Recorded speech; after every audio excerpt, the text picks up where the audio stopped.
Welcome back to another edition of 60 Plus Seconds, some of the strangest things recovered from the bottom of the sea. There are a lot of treasures in the ocean, some are downright weird. Whether they belong there or not, the sheer volume of strange discoveries that have been recovered from the sea is mind-boggling, and it grows day by day. Here are some of the most unique. So let's learn something new, shall we? First stop, to the bottom of the sea, is Greece's ancient computer. The Antikythera mechanism is one of the most amazing discoveries of the present age, despite being in the ocean for thousands of years. This is the oldest known complex gear mechanism. Its uses are quite unclear, but it's sometimes called the first analog computer due to its sheer complexity and construction. Most scientists believe it was designed to predict lunar and solar eclipses based on Babylonian arithmetic progression cycles. But unfortunately, the true function of the mechanism remains a mystery. This artifact was discovered in 1900. Yarr, up next we have pirate ships and gunnery. Shiver me timbers.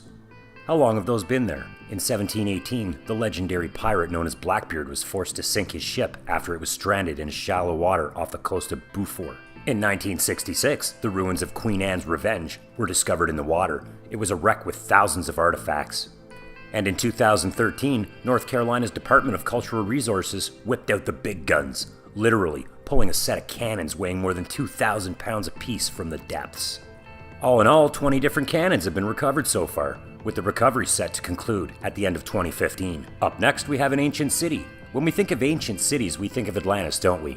Maybe one day we'll find the lost city, but until then, maybe this find will tide you over. Thankfully, today's technology allows us to rediscover and study these underwater ruins. One of the most notable examples exists off the coast of Egypt. The city of Thonis, known as Heracleion to the ancient Greeks, has a foundation that dates back over 1,000 years. Parts of the ancient city have been excavated, and the quality of the materials recovered give us a glimpse into the past importance and wealth.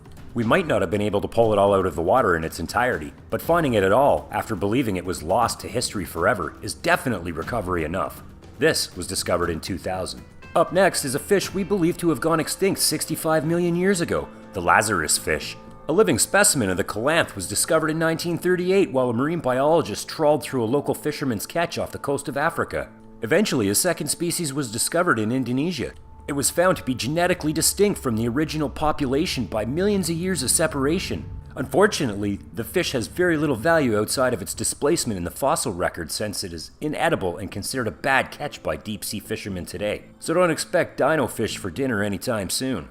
And that's a wrap for this edition of 60 Plus Seconds. I hope you enjoyed the video, and I look forward to seeing you again in the next episodes. If you have any comments, questions, video requests, leave them in the comments section below. If you haven't subscribed yet and you like this video, click that subscribe and like button and join my club.